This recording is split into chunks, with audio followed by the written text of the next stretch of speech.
अर्जुन पांडु का पुत्र नहीं बल्कि भीष्म पितामह का पुत्र था। जानिए कैसे। प्रिय दर्शकों, आज हम एक ऐसे रहस्य को उजागर करने जा रहे हैं जो युगों से छिपा रहा, जो महाभारत के पन्नों में कहीं गुम हो गया। यह कथा उस महावीर अर्जुन की है जिसे हम पांडवों के शूरवीर पुत्र, गांडीव व धनुर्धारी, भगवान श्री कृष्ण के प्रिय सखा और धर्म युद्ध के महान योद्धा के रूप में जानते हैं। लेकिन क्या यही संपूर्ण सत्य है? क्या अर्जुन केवल पांडु का पुत्र था या इसके पीछे कोई गहरा रहस्य छिपा है जो सुनकर आप चकित रह जाएंगे?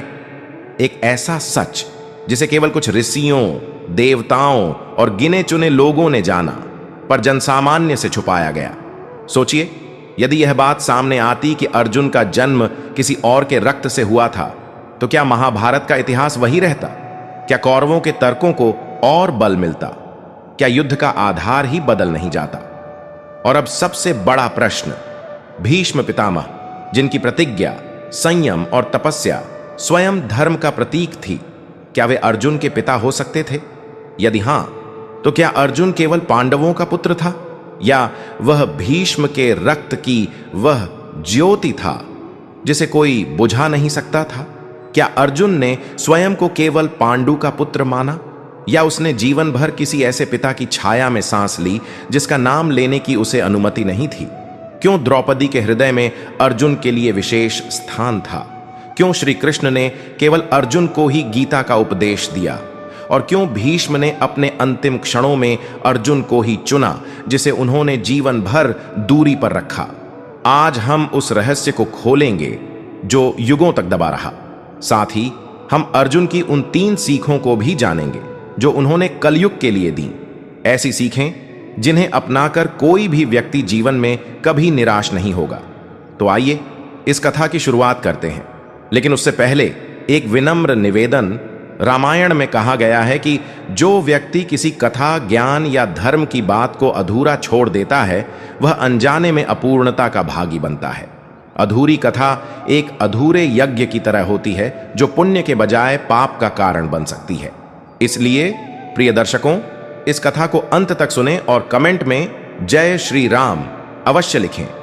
हस्तिनापुर की रातें गहन और रहस्यमयी थीं। हवाओं में एक गूढ़ फुसफुसाहट गूंजती थी। लोग कहते थे, अर्जुन पांडु का पुत्र नहीं, वह तो भीष्म पितामह का पुत्र है। यह बात पहले एक सखी के कानों तक पहुंची, फिर राजमहल के द्वारपाल तक, और वहां से बाजारों और गंगा के किनारों तक फैल गई।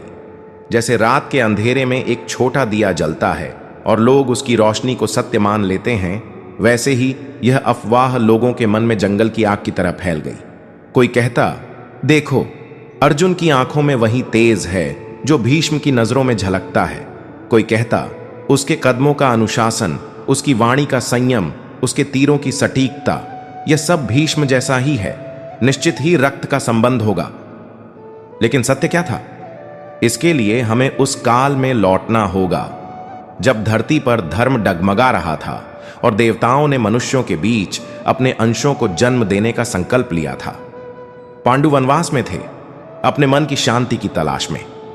कुंती के पास ऋषि दुर्वासा का वरदान था, देवताओं को स्मरण कर संतान प्राप्त करने की शक्ति। धर्मराज युधिष्ठिर धर्म के अंश से जन्मे, भीम वायु के अंश से, और तीसरे पुत्र के लिए कुंती ने इंद्र को पुकारा। आकाश गर्ज उठा, बादल झुक आए और एक दिव्य प्रकाश ने कुंती के गर्भ को रोशन किया। यहीं से उस वीर का जन्म हुआ जिसका तेज अग्नि की लपटों सा था, अर्जुन। शास्त्रों में स्पष्ट है कि अर्जुन इंद्र का पुत्र था। स्वयं श्री कृष्ण ने इसे स्वीकार किया। इंद्र ने स्वर्ग में अर्जुन को शस्त्र विद्या प्रदान करते समय यह आशीर्वाद दिया। लेकिन भीष्म ने तो ब्रह्मचर्य की प्रतिज्ञा ली थी। वह प्रतिज्ञा जिसने गंगा को भी थमने पर मजबूर कर दिया। वह संकल्प जिसके सामने राज सिंहासन भी नतमस्तक हो गया। ऐसे पुरुष के लिए यह संदेह भी पर्याप्त था कि वे केवल मुस्कुराकर सारा राजमहल शांत कर दें। फिर भी यह कथा केवल वंश की नहीं थी, यह कथा थी संस्कारों की। अर्जुन ने बचपन से ही जो शील, संयम और प्रखरता दिखाई, वह हस्तिनापुर के हर कोने में गूंजती थी। वह द्रोणाचार्य का शिष्य था, लेकिन उसकी चाल, उसका संकल्प और उसकी दृष्टि लोगों को भीष्म की याद दिलाती थी। जब भीष्म राजसभा में प्रवेश करते, उनका श्वेत वस्त्र धर्म का प्रतीक बन जाता, और जब अर्जुन आता, उसकी नजरें धर्म के तीर सी थीं, सीधी, सच्ची और लक्ष्य भेदी। लोग भूल जाते कि ध्वज और तीर अलग हैं। वे केवल एक ही रेखा देखते, धर्म की रेखा, जो दोनों में समान थी। इसी समानता ने अफवाहों को जन्म दिया। लोग कहने लगे, यह रक्त का रिश्ता है। तभी तो अर्जुन गुरु के एक इशारे पर मौन हो जाता था। एक भ्रिकुटी उठने पर वह स्वयं को अनुशासन में बांध लेता था। एक बार सभागृह में दुर्योधन ने व्यंग्य भरी मुस्कान के साथ कहा, पितामह, लोग कहते हैं कि आप केवल पांडवों के रक्षक नहीं, उनके रक्त के भी रक्षक हैं। अर्जुन की डोर तो आपके ही हाथों में है। सभा में हल्की हंसी गूंजी। भीष्म उठे। उनकी आंखों में करुणा थी, पर निष्पक्ष। उन्होंने कहा, रक्त से धर्म नहीं चलता, धर्म से रक्त पवित्र होता है। अर्जुन मेरा पुत्र नहीं, पर यदि वह मेरी शरण में धर्म को समझता है तो वह मेरे हृदय का पुत्र है। मेरे व्रत ने मुझे पिता बनने से रोका, पर उसी व्रत ने मुझे हस्तिनापुर का पितामह बनाया। अर्जुन इंद्र का पुत्र है, पर उसका संस्कार हस्तिनापुर का है, धर्म का है। उनके शब्दों में ऐसा सत्य था कि सभा शांत हो गई। दुर्योधन का चेहरा बदल गया। शकुनी की चाल एक पल को थम गई। गंगा के किनारे एक वृद्ध मुनि बैठे थे। कुछ जिज्ञासु उनके पास पहुंचे और पूछा, गुरुदेव, यह कैसा रहस्य है? अर्जुन का गांडीव क्यों ऐसा गर्जता है, जैसे भीष्म की प्रतिज्ञा बोल रही हो? मुनि ने मुस्कुराकर कहा, बालक, गांडीव केवल धनुष नहीं, एक संकल्प है। जो इसे थामता है वह स्वयं को सत्य से बांध लेता है। भीष्म का व्रत भी एक अदृश्य गांडीव था। अर्जुन का गांडीव दृश्य है। दोनों के तार एक ही सुर में बंधे हैं, धर्म के सुर में। लोग रक्त की तलाश करते हैं, पर सत्य संस्कारों में है। संस्कार ही पुत्र को पिता जैसा बनाते हैं, चाहे पिता रक्त का हो या आदर्श का। एक रात द्वारका के शांत प्रांगण में अर्जुन ने श्री कृष्ण से यह सवाल किया। चांदनी रात में वे बोले, मधुसूदन, जब मैं युद्ध में उतरता हूं तो मेरे भीतर कहीं पितामह की स्मृति मुझे रोकती है। लोग कहते हैं कि मैं उनका पुत्र हूं। क्या यह भ्रम मेरी शक्ति को कमजोर नहीं करेगा? कृष्ण ने अपनी मधुर हंसी के साथ कहा, पार्थ, पुत्र होना दो प्रकार का होता है, रक्त से और धर्म से। रक्त से तुम इंद्र के पुत्र हो, इसीलिए तुम्हारी नसों में बिजली सी शक्ति दौड़ती है। धर्म से तुम भीष्म के पुत्र हो, इसलिए तुम्हारी नजरों में दीपक सा संयम जलता है। युद्ध में तुम्हारा गांडीव शक्ति चलाएगा, पर तुम्हारा मन भीष्म की मर्यादा संभालेगा। यह भ्रम नहीं, यह संतुलन है।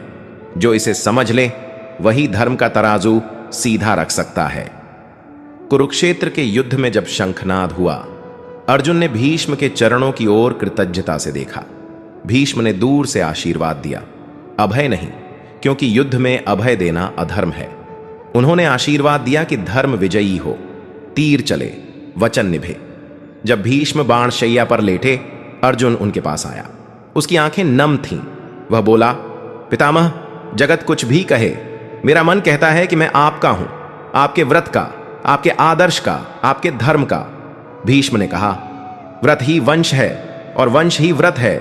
तुझे जन्म इंद्र ने दिया, पर दिशा मैंने दी। जिसे धर्म दिशा देता है, उसे जन्म देने में देवता और गुरु दोनों भागीदार होते हैं। जा पार्थ, इन कथाओं को हवा में छोड़ दें। सत्य अपने कर्मों से लिख। कथा यहीं नहीं रुकती। हस्तिनापुर में कुछ लोग फिर भी फुसफुसाते रहे। तब विदुर ने सभा में कहा, जो यह कहता है कि अर्जुन भीष्म का पुत्र है, वह भीष्म के व्रत का अपमान करता है और इंद्र की लीला का अनादर करता है। ऐसे शब्दों से हम धर्म को दूषित न करें। उनके शब्द पत्थर की तरह गिरे और फुसफुसाहटें धीमी पड़ गईं। लोग समझ गए कि समानता और सत्य में अंतर है। अर्जुन का वंश देवत्व का था और उसका संस्कार गुरुत्व का। देवत्व ने उसे शक्ति दी, गुरुत्व ने उसे दिशा। यही संयोग था जिसने उसे गांडीव का स्वामी बनाया। अर्जुन की बाल्यावस्था की एक कथा भी इस सत्य को उजागर करती है। जब वह शर संधान सीख रहा था, रात के अंधेरे में दीपक बुझा दिया गया। अन्य शिष्य हिचकिचाए, पर अर्जुन ने कानों से लक्ष्य सुना, मन से दूरी नापी और तीर ने लक्ष्य भेद दिया। द्रोणाचार्य ने कहा, यह दृढ़ता तुम्हें इंद्र से मिली, पर यह अनुशासन उन आंखों से मिला जो प्रतिज्ञा के साथ जीती हैं। यह सुनकर भीष्म के होठों पर एक शांत मुस्कान आई। उन्होंने सोचा, यदि यह मेरा पुत्र होता तो भी मैं इसे इससे अधिक क्या देता। यही तो चाहता था, एक ऐसा योद्धा जो युद्ध में भी मर्यादा न भूले। कुंती के मन में भी यह प्रश्न उठा। एक मां की आंखें अपने पुत्र के हर रूप को देखती हैं। उसने सोचा, अर्जुन का वह धैर्य, जो तूफान में भी अडिग रहता है, कहां से आया। फिर उसे याद आया कि भीष्म के आशीर्वाद ने कितनी बार उसके पुत्रों की राह रोशन की।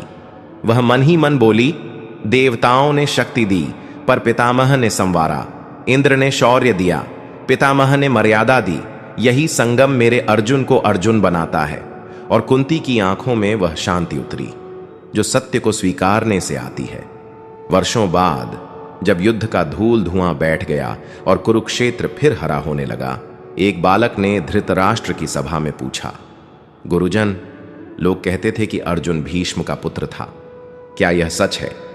वृद्धों ने बालक को प्रेम से देखा और कहा, बेटा, यह प्रश्न सुंदर है। सच यह है कि अर्जुन इंद्र का पुत्र है, पांडु का पुत्र है, कुंती का पुत्र है और भीष्म के व्रत का शिष्य है, द्रोण के तर्क का विद्यार्थी है, कृष्ण की करुणा का सहचर है। एक मनुष्य कई संबंधों से बनता है, रक्त, व्रत, गुरु, मित्र और ईश्वर। अर्जुन में यह सारी नदियां मिली, तभी वह महासागर बना। बालक मुस्कुराया और बोला, तो लोग गलत थे। उत्तर मिला, वे अधूरे थे। उन्होंने एक रेखा देखी, पूरा चित्र नहीं। यही इस कथा का सार है। भीष्म की प्रतिज्ञा और अर्जुन का गांडीव एक ही वृक्ष की दो शाखाएं हैं। एक ने मर्यादा के लिए फल रोके, दूसरी ने न्याय के लिए फल दिए। जो वृक्ष को नहीं समझे उन्होंने शाखाओं को ही वंश समझ लिया, पर जो समझे वे जानते हैं कि अर्जुन को जन्म इंद्र ने दिया, पर उसे अर्जुन बनाने में भीष्म के आदर्शों का भी योगदान था। इसलिए जब कोई कहे कि अर्जुन भीष्म का पुत्र था तो समझ लें कि यह वंश का नहीं, संस्कार का रूपक है। अफवाहें धुंध की तरह आती जाती हैं, पर सत्य सूरज की तरह अटल रहता है। अर्जुन का जन्म देवत्व से था, उसका जीवन धर्म से था और उसकी दिशा गुरुत्व से थी। यही कारण है कि जब इतिहास अपने सबसे कठिन मोड़ पर पहुंचा, अर्जुन ने गांडीव उठाया और भीष्म ने आशीर्वाद। एक ने युद्ध लड़ा, दूसरे ने मर्यादा संभाली और धरती ने सीखा कि रक्त से बड़ा व्रत होता है और व्रत से बड़ा धर्म। प्रिय दर्शकों, अर्जुन ने हमें 3 अमूल्य सीखें दी जो आज भी हमारे जीवन को प्रकाशित कर सकती हैं। पहली, अपनी शक्ति का उपयोग हमेशा धर्म के लिए करें, अहंकार के लिए नहीं। दूसरी, बुद्धि रखें पर छल न करें, लक्ष्य ऊंचा रखें पर मार्ग सत्य का हो। और तीसरी, जब मन विचलित हो तो आत्ममंथन करें, प्रश्न करें और गीता के संदेश, अपने अंतःकरण की शांति और बुजुर्गों की सीख में उत्तर खोजें। परिवार में सम्मान, समाज में करुणा और मन में ईश्वर का स्मरण रखें। अपने भीतर के तीर को सत्य, कर्तव्य और सपनों पर छोड़ें। यदि यह कथा आपके हृदय को छू गई हो तो इसे अपने प्रियजनों तक अवश्य पहुंचाएं। प्रिय दर्शकों, कथा को यहीं विराम देते हैं। अगर आप भी मेरी तरह भगवान श्री राम के सच्चे भक्त हैं तो कमेंट बॉक्स में जय श्री राम लिखकर वीडियो को लाइक और